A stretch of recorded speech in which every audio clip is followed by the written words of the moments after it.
ಈಗ ನಡೆಯುತ್ತಿರುವುದು 144 ವರ್ಷದ ನಂತರ ಮಹಾಕುಂಭಮೇಳ ಅಲ್ಲ. ಮಹಾಕುಂಭಮೇಳಕ್ಕೆ ಅತಿ ಹೆಚ್ಚು ಜನರನ್ನು ಸೆಳೆಯಲು ಸುಳ್ಳು ಹೇಳಿತ ಯುಪಿ ಸರ್ಕಾರ 2 ಲಕ್ಷ ಕೋಟಿ ದುಡ್ಡು ಹೊಡೆಯಲು ನಡೆದ ಅತಿದೊಡ್ಡ ಮಾಸ್ಟರ್ ಪ್ಲಾನ್. ಈ ವಿಡಿಯೋವನ್ನ ಶುರು ಮಾಡೋದಕ್ಕಿಂತ ಮುಂಚೆ ಈ ಕುಂಭಮೇಳದ ಬಗ್ಗೆ ನಿಮ್ಮ ಅನಿಸಿಕೆ ಏನು, ಯೋಗಿ ಸರ್ಕಾರ ಹೇಳಿದ ಈ ಸುಳ್ಳಿನ ಬಗ್ಗೆ ನಿಮ್ಮ ಅನಿಸಿಕೆ ಏನು ಅಂತ ಕಮೆಂಟ್ ಮೂಲಕ ತಿಳಿಸಿ. ಹಾಗೂ ವಿಡಿಯೋಗೆ ಒಂದು ಲೈಕ್ ಕೊಡಿ. ಜೊತೆಗೆ ಈ ವಿಡಿಯೋದಲ್ಲಿ 144 ವರ್ಷಗಳ ಬಳಿಕ ನಡೀತಾ ಇರೋ ಮಹಾಕುಂಭಮೇಳ ಅಂತ ಹೇಳ್ತಾ ಇರೋ ಹಸಿ ಸುಳ್ಳಿನ ಬಗ್ಗೆ ಎಳೆಯಾಗಿ ಬಿಚ್ಚಿಡ್ತೀವಿ. ಅದಕ್ಕೆ ಈ ವಿಡಿಯೋವನ್ನ ಪೂರ್ತಿಯಾಗಿ ಎಲ್ಲೂ ಕೂಡ ಸ್ಕಿಪ್ ಮಾಡದೆ ನೋಡಿ. ಸುಳ್ಳು, ಬರೀ ಸುಳ್ಳು. ಕುಂಭಮೇಳದ ಬಗ್ಗೆ ಯುಪಿ ಸರ್ಕಾರ ಸುಳ್ಳು ಹೇಳತಾಗಿದೆಯಾ? ಮಾಧ್ಯಮಗಳು ಈ ಬಾರಿಯ ಕುಂಭಮೇಳ 144 ವರ್ಷಗಳ ನಂತರ ನಡೀತಾ ಇರುವ ಮಹಾ ಕುಂಭಮೇಳ ಅಂತ ಸಾರಿ ಹೇಳತಾಗಿದೆ. ಅಷ್ಟೇ ಅಲ್ಲ, ಕಳೆದ ಬಾರಿ ನಡೆದ ಕುಂಭಮೇಳದಲ್ಲಿ ನಾವ್ಯಾರೂ ಹುಟ್ಟಿರಲಿಲ್ಲ. ಮುಂದೆ ನಡೆಯೋ 144 ವರ್ಷದ ನಂತರ ಮಹಾಕುಂಭಮೇಳಕ್ಕೆ ನಾವ್ಯಾರೂ ಬದುಕಿರೋದಿಲ್ಲ. ಹಾಗಾಗಿ 144 ವರ್ಷಗಳ ಬಳಿಕ ನಡೀತಾ ಇರುವ ಈ ಕುಂಭಮೇಳ ಅತಿ ವಿಶಿಷ್ಟ ಅಂತ ಎಲ್ಲೆಡೆ ಸುದ್ದಿಯಾಗಿತ್ತು. ಆದರೆ ಇದು ಸುಳ್ಳು ಸುದ್ದಿ. ಈಗ ನಡೀತಾ ಇರುವ ಮಹಾಕುಂಭಮೇಳ 12 ವರ್ಷಕ್ಕೆ ನಡೆಯುವಂತಹ ಮಹಾಕುಂಭಮೇಳ ಅಷ್ಟೇ. ಆದರೆ ಮಾಧ್ಯಮಗಳು, ರಾಜಕೀಯ ವ್ಯಕ್ತಿಗಳು 144 ವರ್ಷದ ನಂತರ ನಡೀತಾ ಇರುವ ಕುಂಭಮೇಳ ಅಂತ ಸುಳ್ಳು ಮಾಹಿತಿಯನ್ನ ನೀಡ್ತಾ ಇವೆ ಅಂತ ಹೇಳಲಾಗ್ತಿದೆ. ಹಾಗಾದ್ರೆ ನಿಮಗೊಂದು ಡೌಟ್ ಬರಬಹುದು, ನಿನ್ಗೇನಪ್ಪ ಇದು 144 ವರ್ಷಕ್ಕೆ ಒಮ್ಮೆ ನಡೀತಾ ಇರೋ ಮಹಾಕುಂಭಮೇಳ ಅಂತ ಹೇಗೆ ಹೇಳ್ತೀಯಾ? ನೀನೇನ್ ನೋಡಿದ್ಯಾ? ಇಲ್ಲ ನಿನ್ನ ಹತ್ರ ಪ್ರೂಫ್ ಏನಾದ್ರೂ ಇದೆಯಾ ಅಂತ ನೀವು ಕೇಳಬಹುದು. ಕೇಳೋದ್ರಲ್ಲೇನೂ ತಪ್ಪಿಲ್ಲ ಬಿಡಿ, ಯಾಕಂದ್ರೆ ಸತ್ಯ ಯಾವತ್ತಿದ್ರೂ ಕಹಿಯಾಗೇ ಇರತ್ತೆ. ಸುಮ್ನೆ ಟೈಮ್ ವೇಸ್ಟ್ ಮಾಡೋದ್ ಬೇಡ, ಅಸಲಿಗೆ ಮ್ಯಾಟ್ರು ಏನು ಅನ್ನೋದನ್ನ ನೋಡ್ತಾ ಹೋಗೋಣ. ಈ ಬಾರಿಯ ಮಹಾಕುಂಭಮೇಳ ಉತ್ತರ ಪ್ರದೇಶದ ಪ್ರಯಾಗ್ರಾಜ್ನಲ್ಲಿ ನಡೀತಾ ಇದೆ. ಈ ಕುಂಭಮೇಳ ಸನಾತನ ಧರ್ಮದ ಪವಿತ್ರ ಮಹಾಪರ್ವ.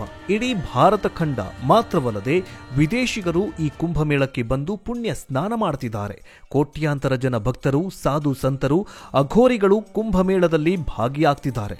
45 ದಿನಗಳ ಕಾಲ ನಡೀತಾ ಇರುವ ಈ ಧಾರ್ಮಿಕ ಕಾರ್ಯಕ್ರಮಕ್ಕೆ 45 ಕೋಟಿ ಜನ ಬರ್ತಾರೆ ಅಂತ ಅಂದಾಜು ಮಾಡಲಾಗಿದೆ. ಅಲ್ಲದೆ ಈಗಾಗಲೇ 11 ಕೋಟಿ ಜನ ಕುಂಭಮೇಳಕ್ಕೆ ಬಂದು ಪುಣ್ಯ ಸ್ನಾನ ಅಂದ್ರೆ ಪುಣ್ಯ ತ್ರಿವೇಣಿ ಸಂಗಮದಲ್ಲಿ ಮಿಂದೆದ್ದು ಪುನೀತರಾಗಿದ್ದಾರೆ. ನಮ್ಮ ಹಿಂದಿನ ವಿಡಿಯೋದಲ್ಲಿ ಕುಂಭಮೇಳದ ಕುರಿತು ಒಂದಿಷ್ಟು ಇಂಟ್ರೆಸ್ಟಿಂಗ್ ಮಾಹಿತಿಯನ್ನ ಕೊಟ್ಟಿದ್ದೀವಿ. ಆ ವಿಡಿಯೋಗಳನ್ನ ನಂತರ ನೀವು ಹೋಗಿ ನೋಡಿ. ಸದ್ಯ ವಿಷಯ ಏನಂತಂದ್ರೆ, ಈಗ ನಡೀತಾ ಇರೋದು ನಿಜವಾಗಲೂ 144 ವರ್ಷಕ್ಕೆ ಒಮ್ಮೆ ನಡೆಯುವ ವಿಶೇಷ ಮಹಾಕುಂಭಮೇಳನ? ಇಲ್ಲ, 12 ವರ್ಷಕ್ಕೊಮ್ಮೆ ನಡೆಯುವಂತಹ ನಾರ್ಮಲ್ ಕುಂಭಮೇಳನ? ಇಂಥದ್ದೊಂದು ಪ್ರಶ್ನೆಯನ್ನ ಕೇಳೋದೇ ತಪ್ಪು ಅಂತ ಕೆಲವರು ಹೇಳ್ತಾರೆ. ಆದ್ರೆ ಸತ್ಯ ಯಾವತ್ತಿದ್ರೂ ಸತ್ಯನೇ.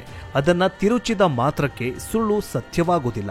ನಮ್ಮ ಕನ್ನಡ ಮಾಧ್ಯಮಗಳು ಸೇರಿದಂತೆ ರಾಷ್ಟ್ರೀಯ, ಅಂತಾರಾಷ್ಟ್ರೀಯ ಮಾಧ್ಯಮಗಳು ಸಹ ಈ ಬಾರಿ ನಡೀತಾ ಇರೋದು 144 ವರ್ಷಕ್ಕೆ ಒಮ್ಮೆ ನಡೆಯುವ ಮಹಾಕುಂಭಮೇಳ ಅಂತ ಹೇಳುತ್ತಿವೆ.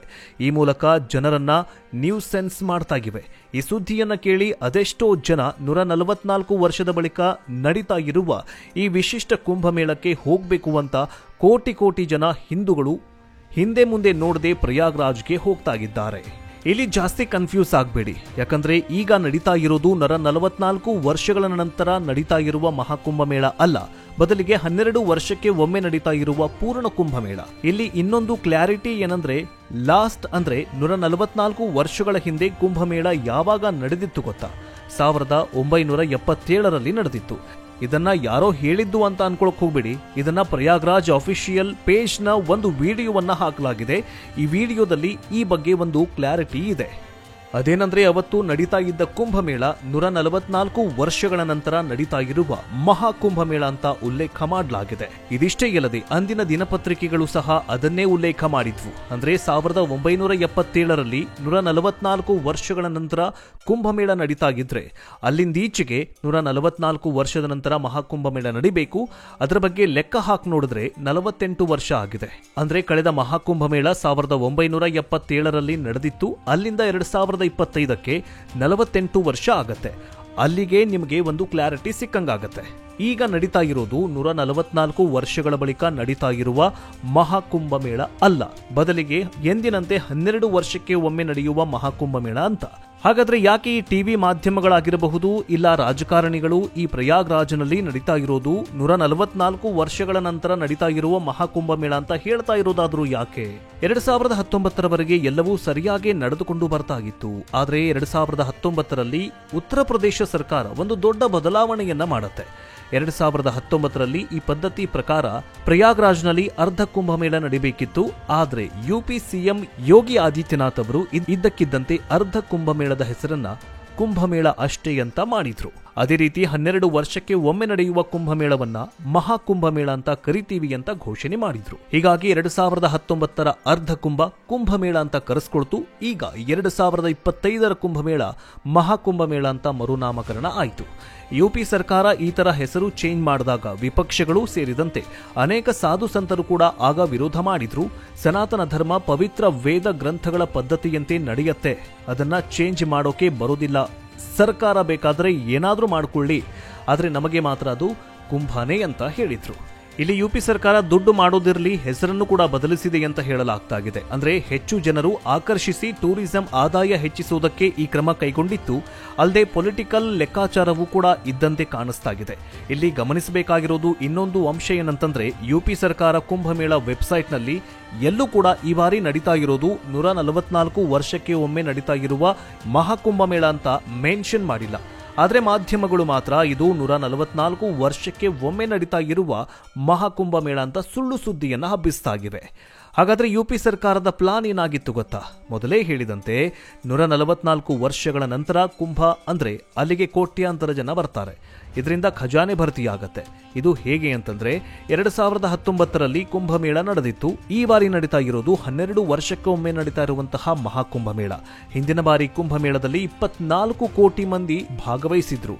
ಈ ಬಾರಿ ಕುಂಭಮೇಳದಲ್ಲಿ 45 ಕೋಟಿ ಮಂದಿ ಭಾಗವಹಿಸುವ ನಿರೀಕ್ಷೆ ಇದ್ದು, ಇದಕ್ಕೆ ತಕ್ಕಂತೆ ಉತ್ತರ ಪ್ರದೇಶ ಸರ್ಕಾರ ಸಿದ್ಧತೆಗಳನ್ನ ಮಾಡಿಕೊಂಡಿದೆ. ಇನ್ನು ಉತ್ತರ ಪ್ರದೇಶದ ಖಜಾನೆಗೆ ಮಹಾಕುಂಭಮೇಳವು ಸುಮಾರು 2 ಲಕ್ಷ ಕೋಟಿ ರೂಪಾಯಿ ಆದಾಯ ತರುವ ನಿರೀಕ್ಷೆ ಇದೆ. ಈ ಕುಂಭಮೇಳಕ್ಕೆ 400 ದಶಲಕ್ಷ ಜನರು ಭೇಟಿ ನೀಡುವ ಸೂಚನೆ ಇದೆ. ಕುಂಭಮೇಳ ಧಾರ್ಮಿಕ ಆಧ್ಯಾತ್ಮಿಕವಾಗಿ ಮಾತ್ರವಲ್ಲದೆ ಸ್ಥಳೀಯ ಅರ್ಥವ್ಯವಸ್ಥೆಗೆ ಆರ್ಥಿಕವಾಗಿಯೂ ಕೂಡ ಮಹತ್ವದ್ದಾಗಿದೆ.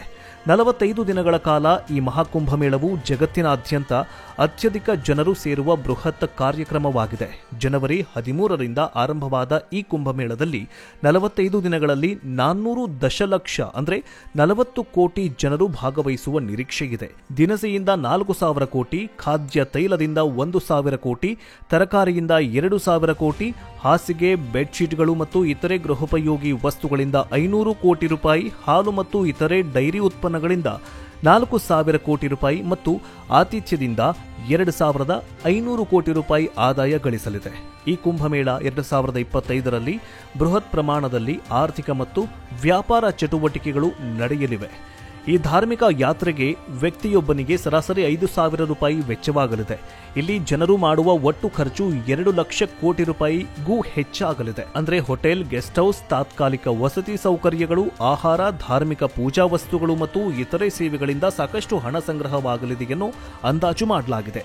ಸೊ ಗೊತ್ತಾಯ್ತಲ್ಲ, 144 ವರ್ಷದ ನಂತರ ನಡೀತಾ ಇರುವ ಮಹಾಕುಂಭಮೇಳದ ಹಿಂದಿನ ರಹಸ್ಯವನ್ನ. ಮುಂದಿನ ವಿಡಿಯೋದಲ್ಲಿ ಮತ್ತೆ ಸಿಗೋಣ.